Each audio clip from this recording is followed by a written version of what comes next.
सभापति महोदय, हमारे देश में गृह मंत्रालय और गृह मंत्री का कितना महत्व है, इसका अनुमान इसी से लगाया जा सकता है कि स्वतंत्र भारत में गृह मंत्रालय का भार सरदार पटेल ने स्वयं अपने कंधों पर लिया।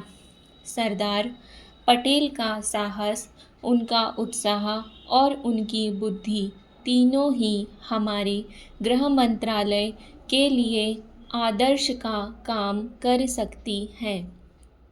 परंतु दुर्भाग्य से सरदार के पश्चात इन तीनों बातों में कुछ कमी आती हुई दिखाई देती है। उदाहरण के लिए एक ही बात मैं कहना चाहता हूँ। 1962 में जब हमारे देश पर चीन का हमला हुआ तो 14 नवंबर 1962 को हम सब ने इसी सदन में खड़े होकर एक प्रस्ताव पास किया था, जिसके शब्द थे, भारत की भूमि जब तक हम शत्रु से स्वतंत्र नहीं करा लेते तब तक हमारा यह संघर्ष बराबर जारी रहेगा, भले ही वह कितना ही लंबा क्यों ना हो। लेकिन कुछ दिन बाद आगे चलकर हमने राष्ट्रीय एकता सप्ताह या दिवस मनाना शुरू किया तो हमने उस प्रतिज्ञा को कुछ दूसरे शब्दों में बदल दिया। उस प्रतिज्ञा के शब्द थे, मैं अपने देशवासियों के संकल्प को दोहराता हूँ कि मैं अपने देश की स्वतंत्रता तथा एकता की रक्षा करूँगा, चाहे इसके लिए कितना ही कड़ा और लंबा संघर्ष क्यों ना करना पड़े। मैं राष्ट्रीय एकता तथा बल के लिए तन मन से काम करने की शपथ लेता हूँ, लेकिन इस बार राष्ट्रीय एकता सप्ताह के सिलसिले में एक छोटा सा प्रकाशन भारत सरकार की ओर से प्रकाशित हुआ है। इस प्रकाशन में स्वयं इन्होंने लिखा है कि 1962 में चीन द्वारा आक्रमण के बाद शपथ की भाषा में थोड़ा परिवर्तन कर दिया गया है और जो शब्द बदल दिए गए हैं उनको भी मैं सदन की जानकारी के लिए सुनाना चाहता हूँ। मैं प्रतिज्ञा करता हूँ कि मैं कभी हिंसा का प्रयोग नहीं करूँगा और मेरा विश्वास है कि धर्म, भाषा, प्रांत संबंधी तथा अन्य सभी राजनीतिक और आर्थिक विवादों का शांतिपूर्ण और संवैधानिक तरीकों द्वारा हल किया जाना चाहिए। अब मैं आपके माध्यम से जानना चाहता हूँ कि 1962 में संसद ने जो निर्णय किया था, क्या भारत सरकार अपने उस निर्णय से हट रही है?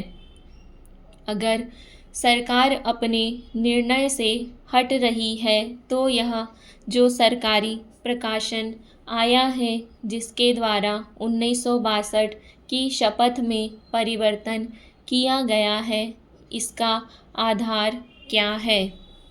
सभापति महोदय, हम यह समझें कि किसी तरह का चीन का दबाव इस सरकार पर पड़ रहा है, जिसने सरकार के सोचने के ढंग में परिवर्तन कर दिया है।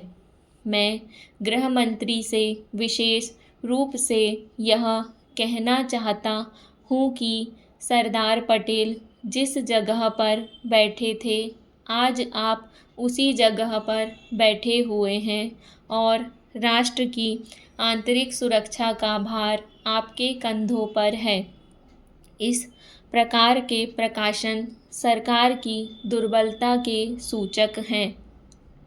दूसरी बात, मैं सांप्रदायिक दंगों के संबंध में कहना चाहता हूँ। इन सांप्रदायिक दंगों के निश्चय ही हमारे देश की जो आंतरिक स्थिति है वह बिगड़ती जा रही है। दुनिया के दूसरे देशों में हमारा देश बदनाम हो रहा है। सबसे पहले मैं गृह मंत्री महोदय से कहना चाहता हूँ कि अब जितने सांप्रदायिक दंगे हमारे देश में स्वतंत्रता के बाद हुए, गृह मंत्रालय इस बात की जानकारी ले कि इनका प्रारंभ कहाँ से होता है और कौन उनको प्रारंभ करता है। अगर इस देश का बहुमत उनको प्रारंभ करता है तो मेरा कहना यह है कि बड़ी कड़ाई के साथ उन पर काबू किया जाना चाहिए। लेकिन अगर दूसरे लोगों की तरफ से प्रारंभ होता है तो मैं समझता हूँ कि उनके अंदर इतनी हिम्मत नहीं है।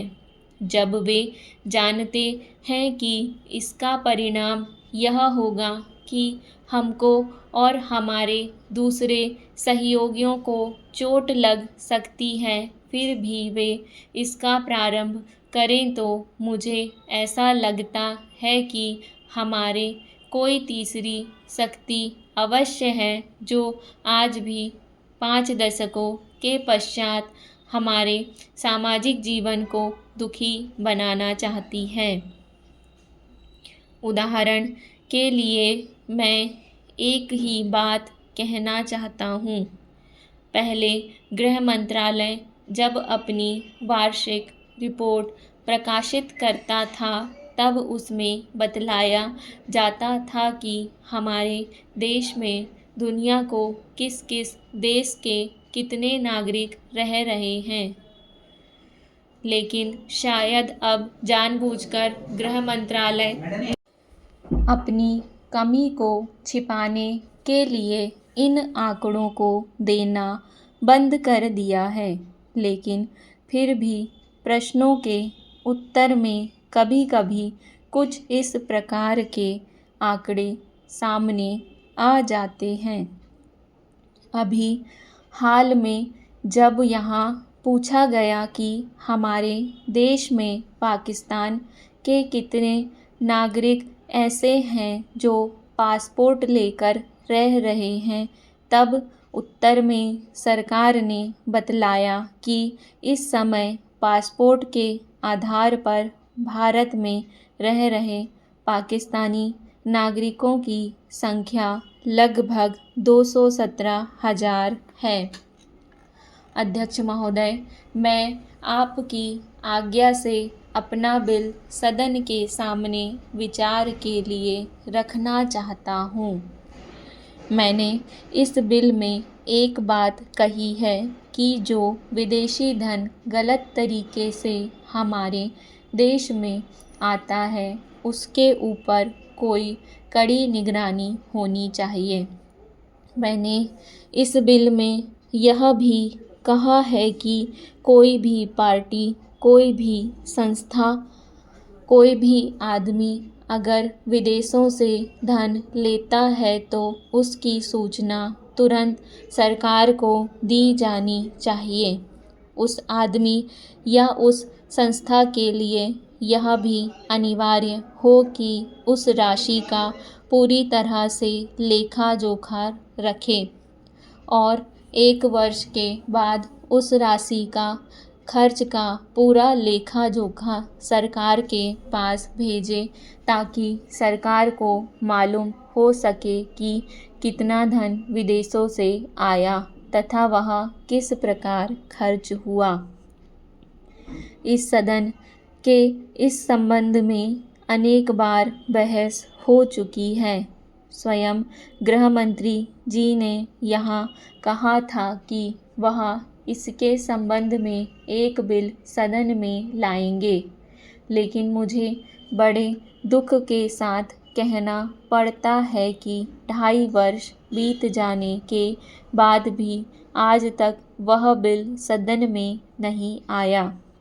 आज अगर कोई यह कहे कि मैंने यह पैसा अमेरिका से लिया है या चीन से लिया है या अन्य देश से लिया है, तो उसके ऊपर आज कोई भी मुकदमा नहीं चल सकता।